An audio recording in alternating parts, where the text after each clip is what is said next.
Good morning, praise the Lord. सभी मसीह भाई बहन बच्चों को जय प्रभु यीशु मसीह की। कैसे हैं आप लोग? आशा करता हूँ खुश होंगे, आनंदित होंगे, सुरक्षित होंगे, भला चंगा होंगे। और मैं भी खुश हूँ, आनंदित हूँ, सुरक्षित हूँ और भला चंगा हूँ। सब बातों के लिए पिता परमेश्वर यीशु मसीह को हृदय की सच्चाई से कोटि कोटि धन्यवाद करता हूँ, जिसने अपने प्रेम के निमित्त हमको, आपको, हम सब को आत्मा प्राण देश से भला चंगा रखा है, सुरक्षित रखा है। और आज का दिन और आगे भी वो अपने हाथों में लेकर संभाले रहेंगे।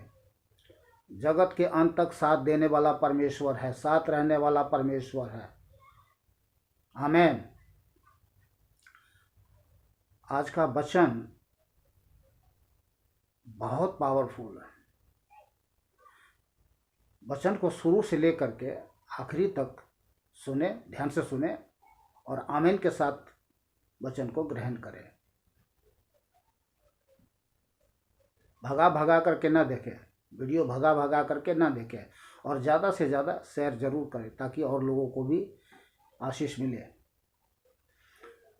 तो आज के वचन से हम सब के सब बहुत बड़ी सुरक्षा और सफलता को प्राप्त करेंगे।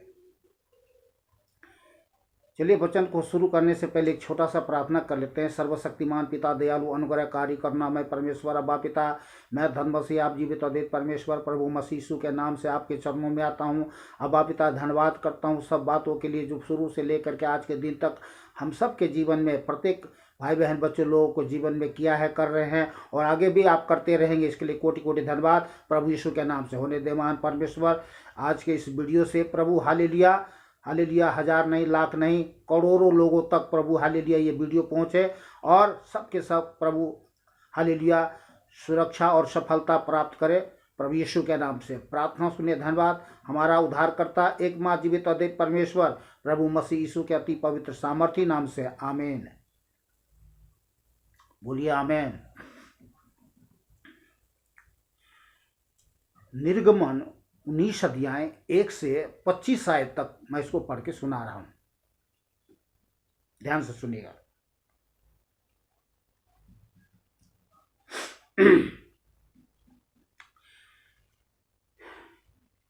इजराइलियों को मिस्र देश से निकले हुए जिस दिन 3 महीने बीते, उसी दिन वे सीने के जंगल में आए। और जब वे रपीदीम से कूच करके सीने के जंगल में आए, तब उन्होंने जंगल में डेरे खड़े किए और वहीं पर्वत के आगे इजराइलियों ने छावनी डाली। तब मूसा पर्वत पर परमेश्वर के पास चढ़ गया और यहोवा ने पर्वत पर से उसको पुकार कर कहा, याकूब के घराने से ऐसा कह और इजराइलियों को मेरा यह वचन सुना।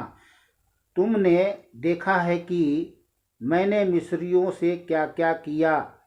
तुमको मानो उकाब पक्षी के पंखों पर चढ़ाकर अपने पास ले आया हूँ। इसलिए अब यदि तुम निश्चय मेरी मानोगे और मेरी वाचा का पालन करोगे, तो सब लोगों में से तुम ही मेरा निज धन ठहरोगे। समस्त पृथ्वी तो मेरी है और तुम मेरी दृष्टि में याजकों का राज्य और पवित्र जाति ठहरोगे। जो बातें तुझे इजराइलियों से कहनी है वे यही है, परमेश्वर ने मूसा से कहा। तब मूसा ने आकर लोगों को, पुरनियों को बुलवाया और ये सब बातें जिनके कहने की आज्ञा यहोवा ने उसे दी थी उनको समझा दी। और सब लोग मिलकर बोल उठे, जो कुछ यहोवा ने कहा है वह सब हम नित्य करेंगे। लोगों की यह बातें मूसा ने यहोवा को सुनाई। तब यहोवा ने मूसा से कहा, सुन, मैं बादल के अंधियारे में होकर तेरे पास आता हूँ, इसलिए कि जब मैं तुझसे बातें करूँ तब वे लोग सुने और सदा तुझ पर विश्वास करें।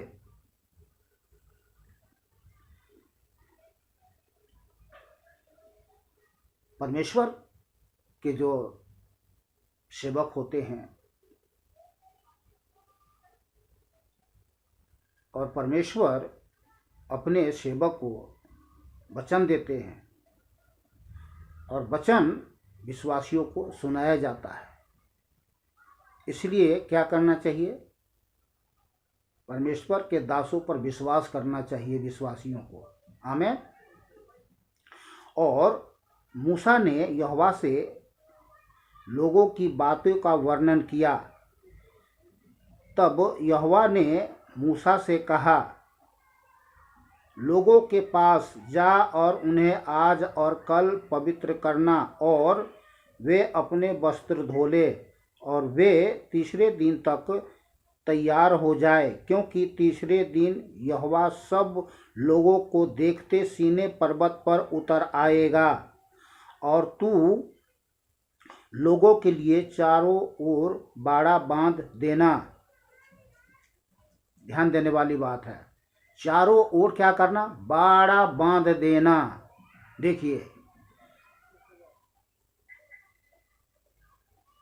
हम जो नहीं करते हैं वो ये कि हम जहाँ कहीं घर में रहते हैं, जिस क्षेत्र में रहते हैं, चाहे हमारा घर हो, खेत हो, खलिहान हो, चाहे हमारा प्रार्थना भवन हो, क्या है? हमें बाड़ा बांधना चाहिए। आगे पढ़ेंगे तो और भी ज़्यादा आपको समझ में आएगा।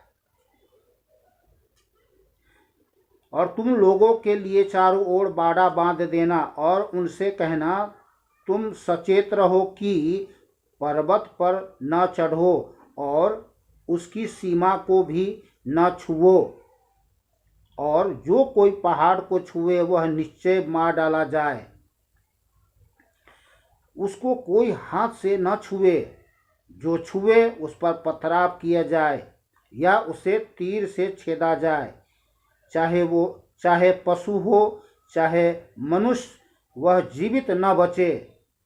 जब महाशब्द वाले नरसिंगे का शब्द देर तक सुनाई दे तब लोग पर्वत के पास आए।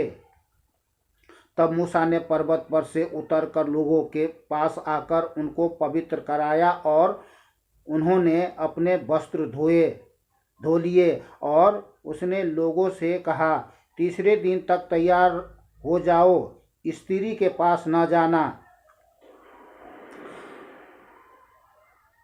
जब तीसरा दिन आया तब भोर होते ही बादल गरजने और बिजली चमकने लगी और पर्वत पर काली घटा छा गई। फिर नरसिंगे का बड़ा भारी शब्द हुआ और छावनी में जितने लोग थे सब कांप उठे। तब मूसा लोगों को परमेश्वर से भेंट करने के लिए छावनी से निकल ले गया, और वे पर्वत के नीचे खड़े हुए। और यहोवा जो आग में होकर सीनै पर्वत पर उतरा था, इस कारण समस्त पर्वत धुएं से भर गया और उसका धुआं भट्ठे का सा उठ रहा था, और समस्त पर्वत बहुत कांप रहा था। फिर जब नरसिंगे का शब्द बढ़ता और बहुत भारी होता गया, तब मूसा बोला, और परमेश्वर ने वाणी सुनकर उसको उत्तर दिया। और यहोवा सीनै पर्वत की चोटी पर उतरा और मूसा को पर्वत की चोटी पर बुलाया, और मूसा ऊपर चढ़ गया। तब यहोवा ने मूसा से कहा, नीचे उतर के लोगों को चेतावनी दे, कहीं ऐसा न हो कि वे बाड़ा तोड़ के यहोवा के पास देखने को घुसे और उनमें से बहुत नष्ट हो जाए।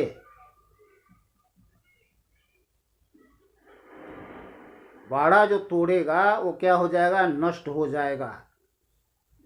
और याजक याजक जो यहोवा के समीप आया करते हैं वे भी अपने को पवित्र करे, कहीं ऐसा न हो कि यहोवा उन पर टूट पड़े। तो बाड़ा इसलिए बांधा जाना चाहिए, अगर बाड़ा बांधेंगे तो कोई घुसेगा नहीं, दुश्मन घुसेगा नहीं, दुश्मन नष्ट हो जाएगा, परमेश्वर उसको नष्ट करेगा। परमेश्वर उसको क्या है? तोड़ देगा। जो प्रार्थना भवन तोड़ने जाते हैं ना, उसको तोड़ देगा, क्योंकि परमेश्वर उस पर टूट पड़ेगा। आमीन। इसलिए बाड़ा जरूर बांधे अपने प्रार्थना भवन को, घर के चारों ओर, हर जगह। और याजकों जो यहोवा के समीप आया करते हैं वे भी अपने को पवित्र करे, कहीं ऐसा न हो कि यहोवा उन पर टूट पड़े। मूसा ने यहोवा से कहा, वे लोग सीनै पर्वत पर नहीं चढ़ सकते। तूने तो आप हमको यह कहकर चिताया कि पर्वत के चारों ओर बाड़ा बांध कर उसे पवित्र रखो।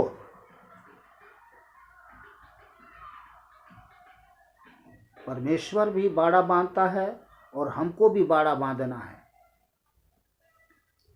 यहोवा ने उससे कहा, उतर तो जा और हारून समेत तू ऊपर आ, परंतु याजक और साधारण लोग यहोवा के पास बाड़ा तोड़ के न चढ़ आए, ऐसा न हो कि वह उन पर टूट पड़े। साधारण लोग कोई भी जाएगा क्या है? परमेश्वर उस पर टूट पड़ेगा। इसलिए हमें बाड़ा बांधना है।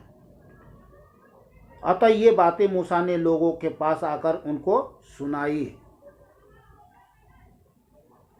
दूसरा, अय्यूब 1 अध्याय 6 से 10 आयत तक मैं आपको पढ़ के सुना दे रहा हूं, बल्कि इसको मैं 12 आयत तक पढ़ के सुनाऊंगा। एक दिन यहोवा परमेश्वर के पुत्र उसके सामने उपस्थित हुए और उनके बीच शैतान भी आया। यहोवा ने शैतान से पूछा, तू कहाँ से आता है? शैतान ने यहोवा को उत्तर दिया, पृथ्वी पर इधर उधर घूमते फिरते और डोलते डालते आया हूँ। यहोवा ने शैतान से पूछा, क्या तूने मेरे दास अय्यूब पर ध्यान दिया है? क्योंकि उसके तुल्य खरा और सीधा और मेरा भय मानने वाला, बुराई से दूर रहने वाला,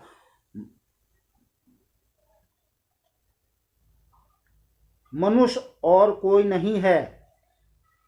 शैतान ने यहोवा को उत्तर दिया, क्या अय्यूब परमेश्वर का भय बिना लाभ के मानता है? क्या तूने उसकी और उसके घर की और जो कुछ उसका है उसके चारों ओर बाड़ा नहीं बांधा? देखिए, शैतान जानता है कि चारों ओर जो है परमेश्वर ने अपने लोगों के घर के, उसके और उसके घर के, और खेत है, खलियान है, जो कुछ भी है, जमीन है, जायदाद है, कुछ भी है, सब क्या है? बाड़ा बांध देता है, ताकि शैतान उसमें घुस ना सके, उसको नष्ट न कर सके। और शैतान इस बात को भली भांति जान पाता है कि ये बाड़ा बांधा हुआ, हम घुस नहीं सकते हैं। तो पहला क्या? परमेश्वर बाड़ा बांधता है। दूसरा, हमको भी बाड़ा बांधना है।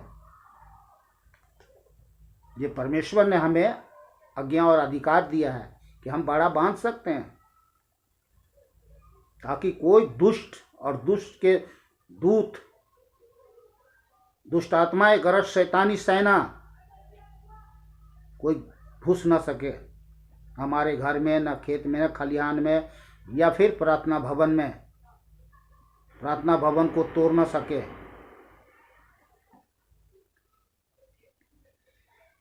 क्या तूने उसकी और उसके घर की और जो कुछ उसका है उसके चारों ओर बाड़ा नहीं बांधा? बांधा, तूने तो उसके काम पर आशीष दी है और उसकी संपत्ति देश भर में फैल गई है। परमेश्वर अपने लोगों को बहुत याद से आशीष देता है। तभी आज लोग क्या कर रहे हैं, गरीब लोगों को, लाचार बीमार गरीब लोगों की क्या है, सेवा करते हैं। शैतान बोलता है धर्म परिवर्तन कर रहा।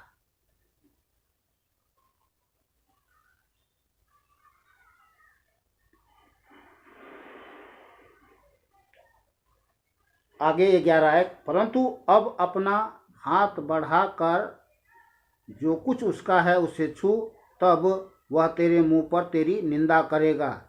यहोवा ने शैतान से कहा, सुन, जो कुछ उसका है वह सब तेरे हाथ में है, केवल उसके शरीर पर हाथ न लगाना। तब शैतान यहोवा के सामने से चला गया। बिना आज्ञा इजाजत से वो कुछ नहीं कर सकता। परमेश्वर के आज्ञा की इजाजत बिना वो कुछ नहीं कर सकता। बशर्ते हमें जो करना है वो क्या, कि हमें बाड़ा बांध करके बड़ी सुरक्षा और सफलता के साथ हमें जीवन जीना है, प्रभु की सेवा करना है। आमीन। और शुभोपदेशक एक वचन और है, मैं आपको सुना देता हूँ। शुभोपदेशक 10 अध्याय 8 आयत में लिखा हुआ है, जो गड्ढा खोदे वह उसमें गिरेगा और जो बाड़ा तोड़े उसको सर्प डसेगा। तो जो सीमा हमारा है उसे बाहर क्या है, नहीं जाना है, नहीं तो सर्प डसेगा। ध्यान रखिए, अपनी सीमा से आगे मत बढ़े, अपनी सीमा में रहें। तो ये बड़ी बात है, समझदारी की बात है। हानि परेशानी हम तभी देखते हैं जब लोग क्या करते हैं, कूद करके दूसरे सीमा में चले जाते हैं और ये नहीं जान पाते कि वहाँ शैतान वहाँ पर जो है सो बैठा हुआ है। किस लिए बैठा हुआ है? डसने के लिए, कि कोई आए तो मैं इसको डस लूँ। तो सब कानून है, नियम है, सब चीज़ का नियम है।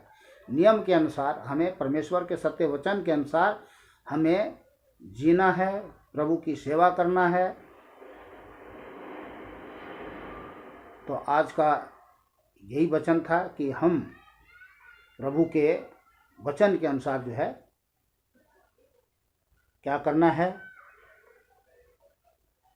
बाड़ा बांधना है। प्रतिदिन बाड़ा बांधना है, लहू लगाना है, स्वर्गदूत को आज्ञा देना है। बाकी परमेश्वर के सभी बेटे बेटियां, दास दासियां जानते ही कि हमें क्या कुछ करना है। बहुत सारे बातें हैं, बहुत सारे। तो बस आज के लिए इतना ही। खुश रहे, आनंदित रहे, सुरक्षित रहे, भला चंगा रहे। सभी भाई बहन बच्चों को जय प्रभु यीशु मसीह की।